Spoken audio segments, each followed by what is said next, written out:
vamos a cerrar este tema hablando acerca de las nomenclaturas. Ya hablamos un poco de lo que son los átomos, ¿sí? En este caso ya sabemos que un átomo está conformado por protones, neutrones y electrones, ¿sí? Nos decía hace rato por aquí en los temas previos, ¿sí?, que los átomos, principalmente el peso lo conforman lo que es los protones y neutrones. Esa es la función de los protones y neutrones. Pero los electrones, que son estas bolitas verdes, son los responsables de crear enlaces, ¿sí? Ok, precisamente por el compartimiento de electrones o en algunos casos robo de electrones, que son enlaces iónicos, ¿sí? O también hay algunos enlaces que se llaman covalentes, enlaces metálicos y demás, pues se crean lo que son las moléculas, ¿sí? Cuando se juntan elementos de dos tipos ya se crean lo que son las moléculas, ¿sí? Entonces los electrones van a estar enlazándose y van a crear moléculas, ¿sí? A estas moléculas les ponemos un nombre. Por ejemplo, ya trabajamos por ahí la del agua, ¿sí? Hemos hablado de la molécula del agua, el H2O. Entonces, a estas moléculas hay que ponerles nombre. Como ya lo bien vimos en biología, existe la molécula del ADN, ¿sí?, que no es otra cosa que pues muchos elementos por ahí enlazados. Sí, gracias a que se hizo un enlace lo suficientemente, podemos decirlo, lo suficientemente para que se diera la vida, pues es que nosotros podemos existir. Ok, entonces vamos a hablar un poco de la formulación y el lenguaje químico. Me dice que al emplear un lenguaje químico, además de hacernos sentir muy científico, hace posible una adecuada comunicación en diferentes situaciones, ya sea traducir el lenguaje verbal o uno simbólico o viceversa.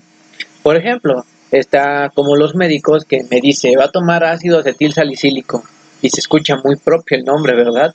¿Qué es eso? Ah, la aspirina. Ah, ya, la aspirina. Ah, ok, sí, entonces, pues muchas veces es cuando utilizamos esos términos, ¿verdad? Que nos hacen sentir, pues, muy científicos, sí, pero pues vamos a ver de dónde provienen algunos de ellos. No creo que nos dé tiempo de ver todos, pero pues vamos a ver algunos para darnos así la idea. Ok, me dice, así que en este segmento aprenderás a determinar números de oxidación y a elaborar fórmulas químicas, ambos de suma importancia para comprender las bases de la nomenclatura de las funciones químicas de compuestos inorgánicos. Hay que tener en cuenta que existen dos tipos de química, la química inorgánica y la química orgánica. La química orgánica es aquella que se basa en el carbono, de hecho se llama química orgánica o química del carbono, ¿sí? Y la química inorgánica pues es la que su base principal no es el carbono. Ok, vamos a hablar un poco de los números de oxidación. Me dice, como recordarás, un elemento se une químicamente a otro u otro se le asignan una carga eléctrica considerando su electronegatividad. La electronegatividad no es otra cosa que la capacidad de un elemento de atraer a otros. Funcionan como si fuesen imanes, ¿sí? Ya sabemos que manejan cargas, ¿sale? Entonces, al momento de que manejan cargas, tienen la capacidad de atraer a otros elementos, ¿sí? Entonces, pues aquí algunos elementos son más electronegativos que otros.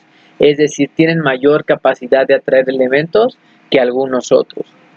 Y la distribución de los electrones en el enlace químico formado, ¿sí? Ya sabemos que pues aquí los electrones van a formar este enlace que va a hacer que estos dos elementos trabajen como uno solo, formando una molécula. Este es el número de oxidación o estado de oxidación, que como te darás cuenta más adelante será práctico para dar nombre a los compuestos químicos, ¿sí? Entonces, al haber compartimiento de electrones, ¿sí?, yo voy a determinar cómo se forma este enlace. Ok, una forma rápida para fijar los números de oxidación consiste en atender las siguientes reglas. Regla número 1. En sustancias simples, es decir, que están formadas por un solo elemento, el número de oxidación es 0. ¿Por qué el número de oxidación es 0? Porque no están recibiendo ni están dando electrones. Recordemos que un átomo tiene el mismo número de protones que de electrones, entonces está eléctricamente estable, está eléctricamente neutro, por así decirlo, ¿sí? Pese que los electrones son más pequeños, tienen la misma carga, pero con diferentes signos, ¿sí? Así que prácticamente los elementos que trabajan por sí solos están completamente estabilizados, ¿sí? No tienen más electrones ni menos electrones. Ok, los metales siempre tienen número de oxidación positivo. Si en este caso el sodio, el magnesio y el aluminio vemos que tienen números de oxidación positivo, más 1, más 2 y más 3. Y ojo, cuando veo más no significa que estén ganando, significa que están perdiendo, ¿sí? ¿Qué están perdiendo? Electrones. Como están perdiendo electrones, ahora tienen protones, por así decirlo, de más. Por eso, y bueno, como los protones son carga positiva, se puede decir que este tiene mayormente carga positiva, ¿sí? Ok. El oxígeno, cuando está combinado químicamente, posee un número de oxidación -2, con excepción de los peróxidos en los que actúa con número -1. ¿Sí? Por lo regular, el oxígeno, ¿sí?, siempre va a trabajar con un número de oxidación de -2, excepto cuando sea un peróxido, ¿sí? Ahí es cuando tendrá un número de oxidación -1. Ahorita no nos vamos a enfocar en los peróxidos, únicamente manejaremos los óxidos en los cuales el oxígeno trabajará con -2. Ok, el hidrógeno que se une a otro no metal adquiere número de oxidación +1, es decir, el hidrógeno va a ceder el único electrón que tiene, se lo va a dar al otro elemento, ¿sí? Pero al incorporarse a un metal, su número de oxidación es -1, es decir, le va a quitar un electrón al metal, ¿sí? Por lo regular, siempre los no metales le van a quitar a los metales, ¿sí? Los no metales son más electronegativos que los metales, es decir, los no metales tienen la capacidad de quitarle electrones a los metales, ¿sí? Los metales siempre van a dar y los no metales siempre van a aceptar. Ok, entonces como el hidrógeno es un no metal, ¿sí?, cuando trabaje con lo que es un metal, pues obviamente le va a quitar su respectivo electrón. Ok, los otros no metales pueden tener números de oxidación negativos y positivos. Ello depende de su unión química. Cuando se une un metal, se une a un metal, el no metal tendrá un número de oxidación negativo, ¿sí? Cuando se unen no metales, el más electronegativo se le asigna un número de oxidación negativo, ¿sí? En este caso, por ejemplo, que veo que está el cloro, que es un no metal, y el potasio, que es un metal, ¿sí? En este caso no vamos a tener de otra opción, ¿sí? El no metal va a tener de ley el número de oxidación negativo. Y en dado caso de que trabajemos con dos no metales, ¿sí?, el más electronegativo será el que tenga número de oxidación negativo. En este caso el oxígeno, ¿sí?, es más electronegativo que el cloro. Es por eso que el cloro aquí trabajaría con número de oxidación positivo y el oxígeno trabajaría con número de oxidación negativo. Por ahí les voy a mandar en WhatsApp lo que viene siendo una tablita de electronegatividad, ¿sí?, para que sepamos bien esta parte. Ok, me dice, en un compuesto la suma algebraica de los números de oxidación de todos los átomos es igual a 0. Es decir, aquí el potasio estaría trabajando con número de oxidación +1 y el cloro -1, ¿sí? Y +1 menos 1 me da 0, ¿sí? Todo tiene que estar pues en equilibrio. Los mismos electrones que se dan serían los mismos electrones que se reciben, ¿sí? Ahí se van consiguiendo una tablita periódica para esta parte, obviamente, también se las voy a mandar por si la necesitan, ¿sale? Pero el cloro está en el grupo 7A. Al estar en el cloro en el grupo 7A, ¿qué significa? Que el cloro necesita un electrón para estabilizarse. ¿Y por qué un electrón? Le vamos a llamar regla del octeto, ¿sí? Ya vamos entrando en calorcito, pues ya vamos a ir viendo cómo es que esto funciona, ¿sí? Se llama regla del octeto. Todos los elementos requieren de 8 electrones para estar estabilizados, ¿sí? En su última capa de valencia, es decir, en la capa donde se va a estar compartiendo los electrones, tienen que tener 8 de estos, ¿sí? Estos principalmente serán los no metales, ¿sí? Los metales no tienen problema en esto, ellos usan un enlace metálico, ¿sí? Y mediante este enlace metálico pues se forman todo lo que conocemos, el hierro, el cobre, sí, que vemos que son láminas. Pero la relación que hay entre no metal, sí, pues realmente va a ser más que nada en el que el no metal le va a quitar el electrón al no metal, ¿sí? Decíamos que el cloro estaba en el grupo 7A, ¿sí? Entonces al estar en el 7A, pues le hace falta un electrón. ¿Y a quién le quita ese electrón? Al potasio, ¿sí? Al quitarle ese electrón al potasio, ¿sí?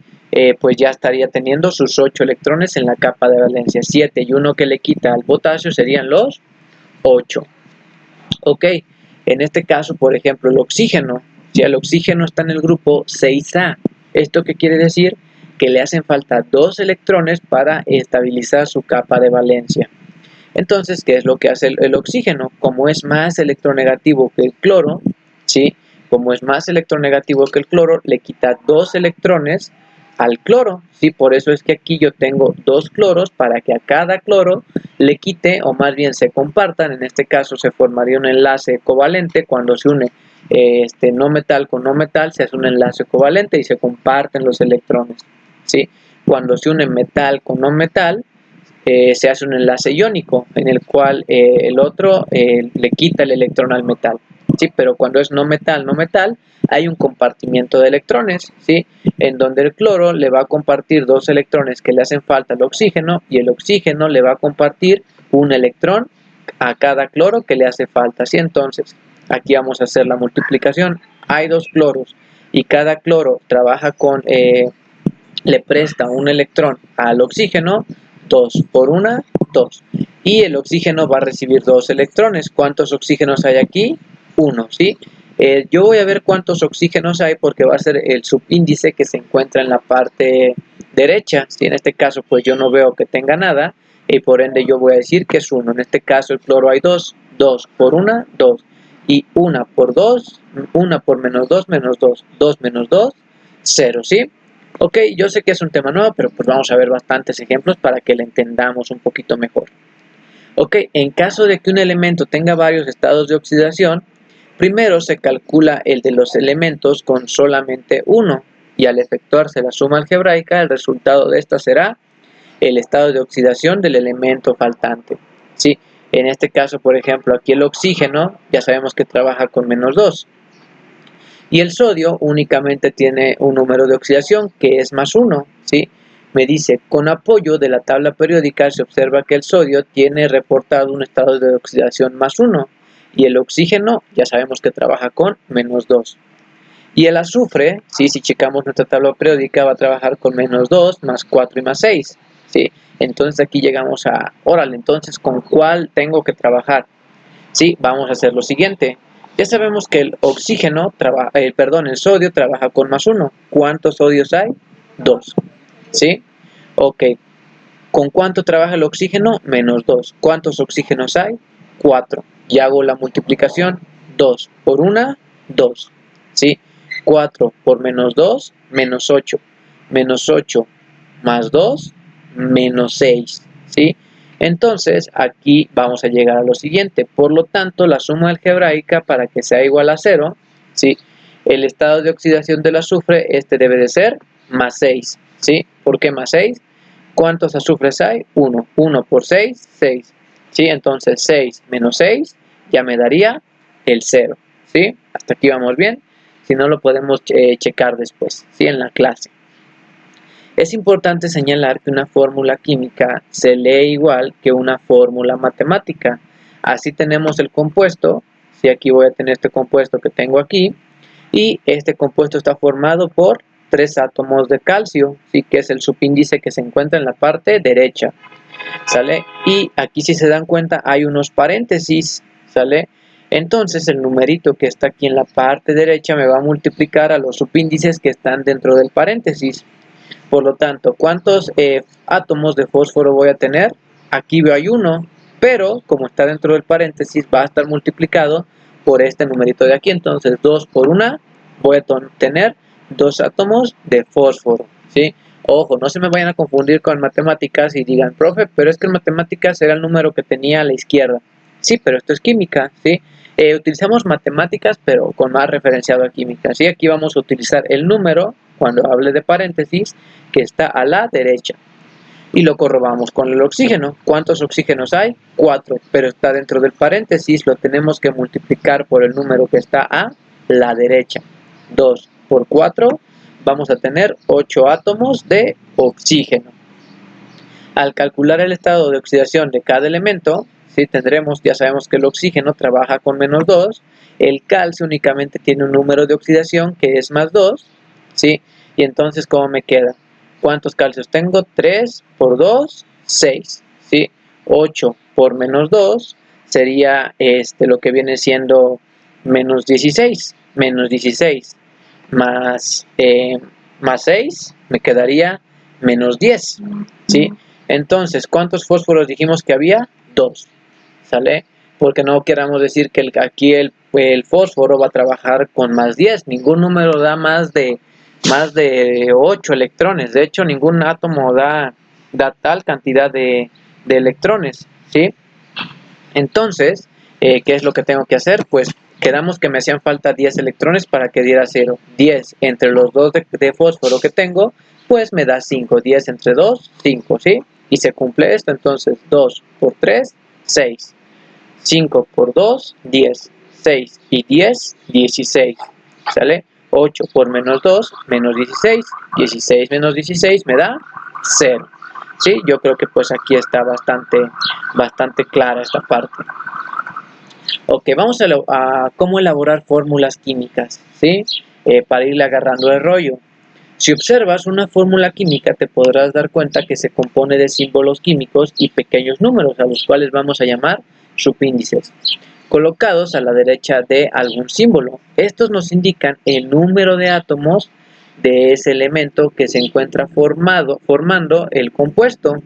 Además, puedes observar paréntesis, y si fuera de ellos un subíndice que se interpreta como el número de veces que aparece en el compuesto. Por ejemplo, en esta fórmula se lee de la siguiente manera, ¿sí? Veo que tengo 3 átomos de calcio, aquí voy a tener 2 de fósforo y 8 de oxígeno. Me lo rectifica aquí abajo. El compuesto está constituido por átomos del PO4, ¿sí? Lo digo así para que lo entendamos, que es el radical fosfato. Se encuentra 2 veces y está formado por un átomo de fósforo y 4 átomos de oxígeno, por lo que en total hay 2 átomos de fósforo y 8 de oxígeno. Primero se coloca el símbolo químico de él o los elementos que tengan estado de oxidación positivo, ¿sí? Que aquellos que tengan estado de oxidación positivo, vamos a decir que es catión, ¿sí? Catión significa que da electrones, y los que reciben electrones que tienen número de oxidación negativo le llamaremos aniones. Posteriormente, la parte negativa, sí, que van a ser los aniones. Ok, en este caso el sodio, viene siendo catión, y el cloro viene siendo anión. El magnesio viene siendo catión y el oxígeno viene siendo anión. Como puedes observar, las cargas positivas y negativas se hallan en equivalencia, por lo que la suma algebraica es igual a 0. Ya no tienes que hacer más, la fórmula está hecha, ¿sí? Ok. Cuando se unen cationes y aniones con números diferentes, resulta necesario cruzarlos o colocarlos como subíndice del otro, ¿sí? De esta forma se obtienen cargas equilibradas, es decir, la suma algebraica es igual a 0, ¿sí? En este caso, como el oxígeno trabaja con -2, el aluminio, en este caso, pues únicamente tiene un número de oxidación que es +3. ¿Qué es lo que va a pasar? Se van a cruzar estos números de oxidación. El 2 cruza para acá y el 3 cruza para acá, ¿sí? Como lo vemos aquí. Oye, pero es que este es negativo. Vamos a tomar el valor absoluto. Cuando digo valor absoluto no me importa si es positivo o negativo, nada más quiero el puro número. Aquí, ¿cuál es el puro número? El 2, tomo el 2. Aquí, ¿cuál es el puro número? El 3, tomo el 3, ¿sí? Cuando los subíndices son pares, se les quita la mitad. Es decir, por ejemplo, aquí el azufre que trabaje con -2 y el plomo que trabaje con +4, ¿sí? Se cruzan, el plomo quedaría con 2 y el azufre quedaría con 4, pero vemos que son pares, ¿sí? 2 y 4 son números pares, ¿sí? Entonces, ¿qué es lo que va a pasar? Se van a simplificar.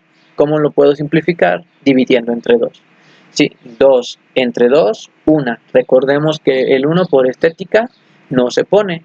y 4 entre 2, 2. Es por eso que me quedaría PbS2, ¿sí? Vamos a simplificar.